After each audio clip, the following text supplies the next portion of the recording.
Hello student, चलिए आज इस चैप्टर को समाप्त करते हैं और इस चैप्टर में जो भी इंपॉर्टेंट पॉइंट था हम पहले कर चुके थे, जो बाकी बचा है आज उसको खत्म करेंगे। इसलिए रासायनिक समीकरण और अभिक्रिया यानी रासायनिक अभिक्रिया एवं समीकरण को हम पूरे तरह से पढ़ चुके थे। 4 लेक्चर तक हो चुका है, ये 5 लेक्चर है। तो इस लेक्चर में हम समझेंगे पूरे तरह से क्या होते हैं, जो जो पॉइंट छूट गया तो उस पॉइंट को लिखेंगे, फिर कुछ नोट पॉइंट करेंगे और कुछ ऑब्जेक्टिव को सॉल्व करेंगे। उसके बाद इस चैप्टर को समाप्ति की ओर ले जाएंगे। चलिए देखिए, सबसे पहला क्या है इसमें, इसको हम एक पॉइंट बाय पॉइंट समझते आते हैं। सबसे पहला है कि अभिकारक क्या है। अभिकारक तो हम पहले भी बताए थे, जो कि डाई तीर चिन्ह के इस पार रहते हैं उसको क्या बोलते हैं, अभिकारक बोलते हैं। उसको क्या बोलते हैं, अभिकारक बोलते हैं। अभिकारक का क्या लिखेगा, जो पदार्थ रासायनिक अभिक्रिया में भाग लेकर नए पदार्थ का निर्माण करते हैं। इसलिए पदार्थ या भाग ये क्या करते हैं, नए पदार्थ का निर्माण करते हैं। वही लिखे, जो पदार्थ रासायनिक अभिक्रिया में भाग लेकर नए पदार्थ का निर्माण करते हैं उसे क्या कहते हैं, उसे अभिकारक कहते हैं। उसे क्या कहते हैं, अभिकारक। जैसे H2 + Cl2 तिनका निशान 2HCl, H2 + Cl2 ये क्या है, अभिकारक है। ये क्या है, अभिकारक है। फिर हम देखिए आगे क्या लिखे, हम प्रतिफल के लिए लिखे हैं। प्रतिफल के लिए रासायनिक अभिक्रिया के फलस्वरूप, जब रासायनिक अभिक्रिया हो गया उसके बाद जो नए पदार्थ बनते हैं, क्या लिखे, जो फलस्वरूप बने नए पदार्थ प्रतिफल कहलाते हैं। जो नया पदार्थ बनता है उसको क्या बोलते हैं हम लोग, प्रतिफल। जो नया पदार्थ बनता है नया, उसको हम क्या बोलते हैं, प्रतिफल। आगे लिखा है हम देखिए प्रतिफल के लिए H2 + Cl2 फिर का निशान 2HCl। ये जो है ये क्या है, प्रतिफल है। 2HCl क्या है, प्रतिफल। जो अभिक्रिया के फलस्वरूप जो नया पदार्थ उत्पाद होता है, जो नया पदार्थ बनता है वही क्या है, प्रोडक्ट। वही क्या है, प्रतिफल। और रिएक्टेंट क्या है, जो कि अभिक्रिया में भाग लेके नए पदार्थ बनाते हैं। जैसे कि H2 + Cl2 ये क्या है, अभिकारक है, रिएक्टेंट है ना है। और जो प्रोडक्ट मेरा आया, जो प्रतिफल आया HCl हाइड्रोक्लोरिक अम्ल 2HCl, जो संतुलित करने के लिए 2 लगाया है, जैसे 2HCl बोले उसको। नीचे में क्या लिखे हैं, अब वो दोनों समझ में आ गया, कोई दिक्कत नहीं है अभिकारक और प्रतिफल में। अब नीचे में है कि संतुलित रासायनिक समीकरण किसको कहते हैं। पहले हम लिखाए थे संतुलित रासायनिक समीकरण करना क्यों आवश्यक है। उसके बाद हम क्या बता रहे हैं, पहले बताए थे रासायनिक समीकरण को संतुलित करना क्यों आवश्यक है। अब बोलेंगे संतुलित होता क्या है। तो दोनों तरफ अगर परमाणु के सभी प्रकार का परमाणु क्या हो जाए, बराबर हो जाए, क्या हो जाएगा, रासायनिक संतुलित समीकरण हो जाएगा। आज जो भी लिखना है, जैसे एग्जाम में इस बार अभी जो लिखे, अभी का ऑल राउंडर जैसे टॉप हुआ प्रिंस, ठीक ना, तो उसी तरह अगले बार, इस बार जो एग्जाम्पल नहीं लिखा था फिर भी उसको हम नंबर दिए हैं, लेकिन अगले बार बिना एग्जाम्पल का नंबर हम नहीं देंगे।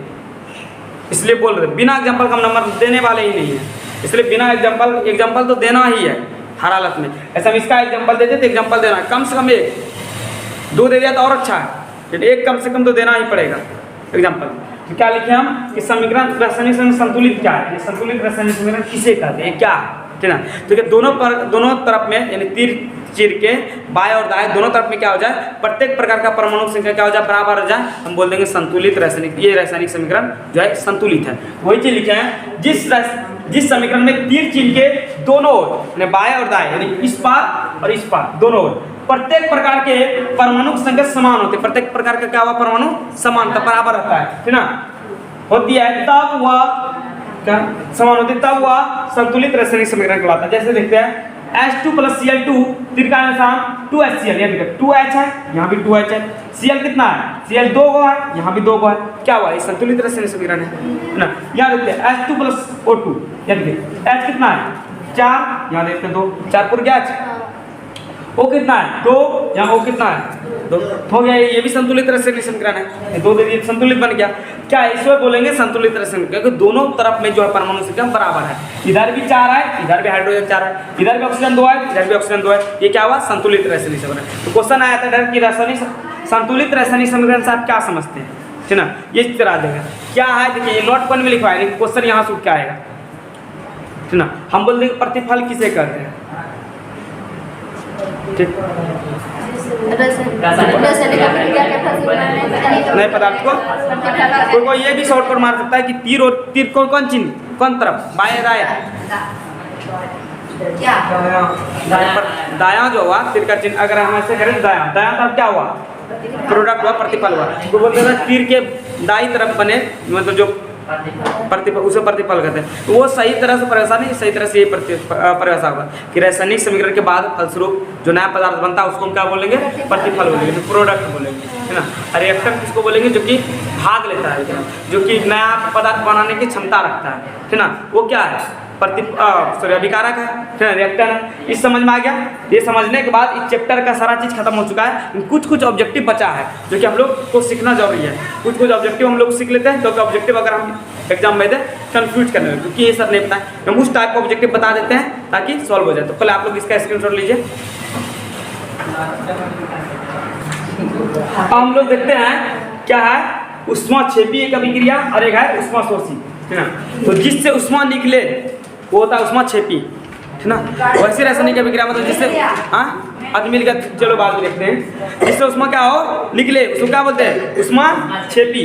जिससे ऊष्मा निकले उसको ऊष्माक्षेपी। और ऊष्माशोषी ये जो दूसरा परिभाषा है ऊष्माशोषी, ये अपने बता रहा है हम क्या हो रहे हैं। ऊष्माशोषी मतलब ऊष्मा को सोख रहा है, यानी ऊष्मा को ले रहा है। तो जो ऐसे रासायनिक अभिक्रिया जो कि ऊष्मा को बाहर से ले, ऊष्मा को अपने अभिक्रिया करवाने के लिए, अभिक्रिया करने के लिए उसको क्या चाहिए, ऊष्मा की आवश्यकता पड़े, उसको क्या चले, ऊष्मा की आवश्यकता अगर जरूरत पड़ जाए तो उसका क्या बोलेंगे, ऊष्माशोषी अभिक्रिया। तो हम क्या लिखे, जिस रासायनिक अभिक्रिया में प्रतिफल के साथ साथ, प्रतिफल तो प्राप्त होता ही है, उसके साथ साथ ऊष्मा भी उत्सर्जित होती है, ऊष्मा भी निकलती है, उसे क्या कहते हैं, ऊष्माक्षेपीय अभिक्रिया कहते हैं। अच्छा, इस रासायनिक अभिक्रिया में जब C+O2 लिए हैं, CO2 प्लस ऊष्मा निकला हुआ है, इसमें क्या ऊष्मा बाहर निकला हुआ है, ठीक है। ये याद रिएक्शन रखना। फिर क्या है, ऊष्माशोषी के लिए क्या है, जिस रासायनिक अभिक्रिया में ऊष्मा ऊर्जा का अवशोषण, ऊष्मा लेना पड़ता है, उस अवशोषण होता है, वह ऊष्माशोषी अभिक्रिया कहलाता है। जैसे ये किसका चीज है, ताप का, ऊष्मा का। हम क्या लिए, ऊष्मा इसमें लिए हैं, उसके बाद हमको क्या प्राप्त हुआ, NO, N2 प्लस O2 तीर का निशान N2NO प्राप्त हुआ हमको। कब, जब हम ऊष्मा को बाहर से गर्मी देना पड़ा, बाहर से गर्मी लिए हैं, तब हमको क्या प्राप्त हुआ, NO प्राप्त हुआ। ये हम समझेंगे ऊष्माक्षेपीय अभिक्रिया और ऊष्माशोषी अभिक्रिया। इसमें क्या देता है, रिएक्शन दे देता है, बोल देता है निम्नलिखित में कौन ऊष्माक्षेपीय अभिक्रिया है। 4 रिएक्शन दे देंगे, उसमें चेक करना है, बताना है कि ऊष्माक्षेपीय अभिक्रिया कौन सा है ना। तो ये कैसे करोगे, ये सब के लिए याद रखना पड़ता है थोड़ा सा दिमाग में कि कौन ऊष्माक्षेपीय कौन। देखो पहले हम क्या बताएं, सब रिएक्शन जितना पड़ेगा उसका एग्जांपल याद कर लेगा। रिएक्शन के साथ अगर एग्जांपल याद है, उस रिएक्शन का अभिक्रिया हमको याद है, जैसे ये अभिक्रिया हमको याद है, ये अभिक्रिया हमको याद है, तो खुद हमको पता चल जाएगा कैसा बनेगा, है ना। खुद हमको पता चलने लगेगा कि कैसा ऊर्जा बन के आएगा। जब याद रखेंगे तो अपने आप ऑब्जेक्टिव बनना शुरू हो जाएगा, है ना। कोई दिक्कत, तो हर एक चीज़ का रिएक्शन याद करना ही है। और जो भी बुक का, वैसे हम बुक का सारा चीज़ पढ़ा दिया, लेकिन बुक भी एक बार टेस्ट के पहले चेक कर लेना है क्या क्या छूटा है। और जो नहीं समझ में आएगा वो हमसे पूछ लेगा कि ये चीज़ नहीं पढ़ा है या नहीं समझ में आया। सारा क्वेश्चन आंसर दिमाग में कर लेगा, मतलब अच्छा से कॉपी में करो या नहीं करो, दिमाग में करना जरूरी है। निस्तारा का तुमको आंसर, क्वेश्चन आंसर याद हो जाना चाहिए, समझ जाना चाहिए। उसके बाद ही टेस्ट देने में मजा कुछ और आता है ना। इस बार का टेस्ट और टफ होने वाला है एग्जाम्पल के साथ। किताब से बाहर किताब से बाहर, किताब में है, किताब में है, किताब से बाहर क्वेश्चन दे ही नहीं सकते हैं, कहाँ से देंगे किताब से बाहर ना। तो इसीलिए किताब से बाहर एकदम, किताब में वो क्वेश्चन है, किताब में बनाना है, ठीक है। चलिए देखते हैं आगे।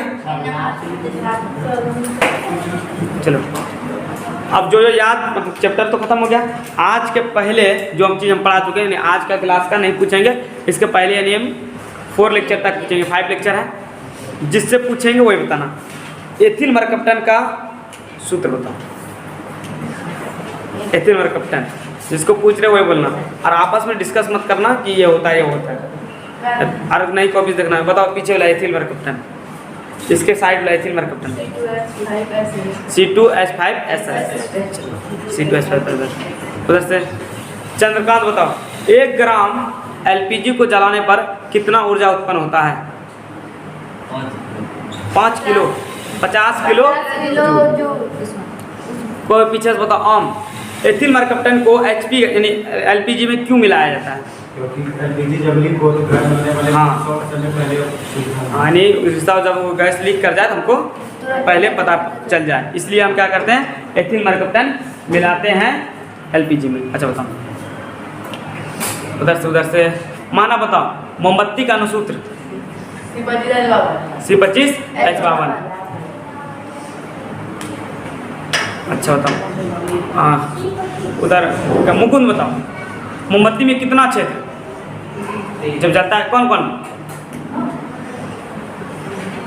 3 क्षेत्र, कौन कौन?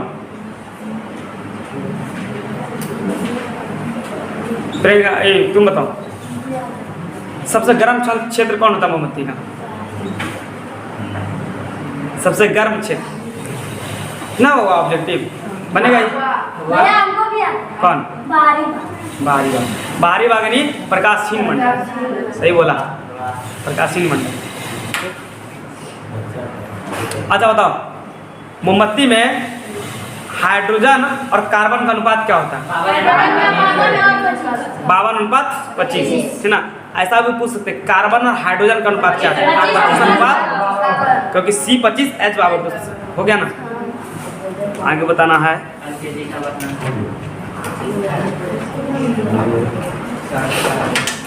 कोई बताओ अपक्षेपण अभिक्रिया। हाँ बताओ, अजय का आदमी बताओ। हाँ उधर से बताओ सचिन, वियोजन या वियोजन अभिक्रिया या अपघटन? वियोजन।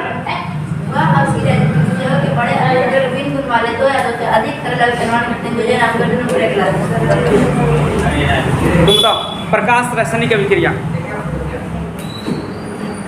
तुम बताओ प्रकाश रासायनिक अभिक्रिया, हाँ नहीं याद किया है? तुम बताओ प्रकाश रासायनिक अभिक्रिया। प्रकाश रासायनिक अभिक्रिया, प्रकाश रासायनिक अभिक्रिया पूछ रहे हैं। वैसी रासायनिक अभिक्रिया जो प्रकाश को उपस्थिति में घटित होता है प्रकाश रासायनिक अभिक्रिया कहलाता है, कहते हैं। एग्जाम्पल, हाँ एग्जाम्पल, एग्जाम्पल बताओ तो बताओ ना, एग्जाम्पल है क्या? एग्जाम्पल नहीं, प्रकाश रासायनिक अभिक्रिया प्रकाश की उपस्थिति में हुआ, प्रकाश लिया है, उष्मा लिया है। बताओ आप उधर छोड़ो, हाँ किसको याद है? मानव को ऑक्सीकरण अभिक्रिया बताओ। ऑक्सीकरण बड़ा ट्रिक से है, नाम के साथ इसका जुड़ा हुआ है, याद कर। हाँ वैसी रासायनिक अभिक्रिया जिसमें ऑक्सीजन का संयोग और हाइड्रोजन का निकलता है। हम बताए थे कि ऑक्सीकरण यानी ऑक्सीजन का संयोग बता ही रहा है। अरेखता अपकरण, ठीक ना।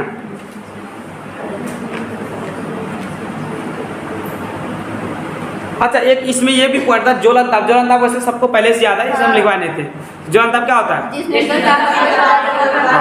पहले भी 8 में भी है, जिस न्यूनतम ताप पर कोई पदार्थ जलना प्रारंभ कर देता है उसका क्या कहते हैं हम? ज्वलन ताप कहते हैं, ठीक ना। ज्वलन ताप कहते हैं। अच्छा बताओ, तुम बताओ प्रिंस, एलपीजी का मुख्य अवयव कौन होता है? एलपीजी का मुख्य अवयव कौन होता है? अच्छा जब हम एलपीजी को जलाते हैं तो उसका रिएक्शन कोई बताओ, अभिक्रिया, पूरा अभिक्रिया बताना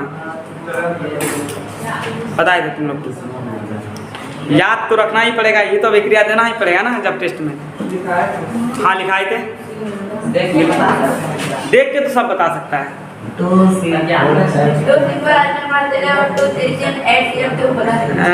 देखना 2C4H10 और क्या plus 13O2 त्रिकर्षण 8CO2 plus 10H2O plus उष्मा, उष्मा या ऊर्जा लेवल, उष्मा उत्पन्न होता है। अच्छा वो तो बताएंगे ना।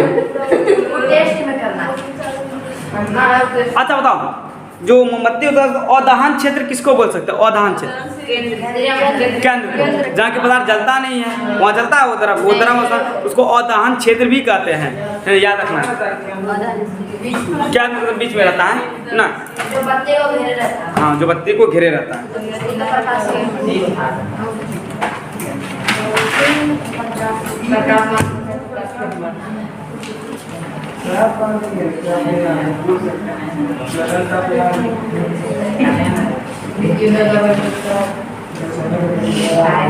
मतलब एकल विस्थापन अभिक्रिया, हाँ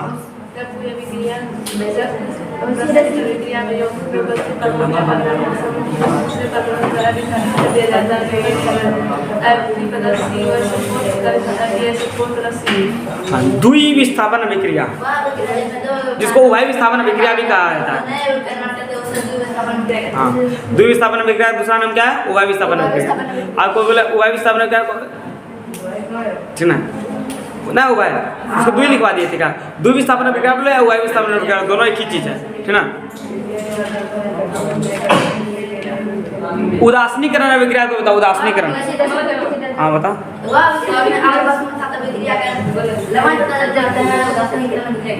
एग्जाम्पल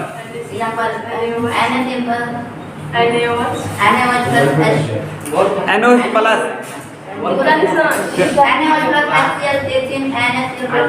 उल्टा HCl प्लस NaOH त्रिका निशान उल्टा नहीं बोला, इधर से बोला ठीक है। त्रिका निशान क्या था? H2O लवण था जल ना, लवण NaCl प्लस H2O तब ठीक है। इधर से उल्टा बोला ना, किताब में जिस तरह एडजस्ट करके वैसे लिखना, एडजस्ट करके रिएक्शन कराने में ठीक रहता है।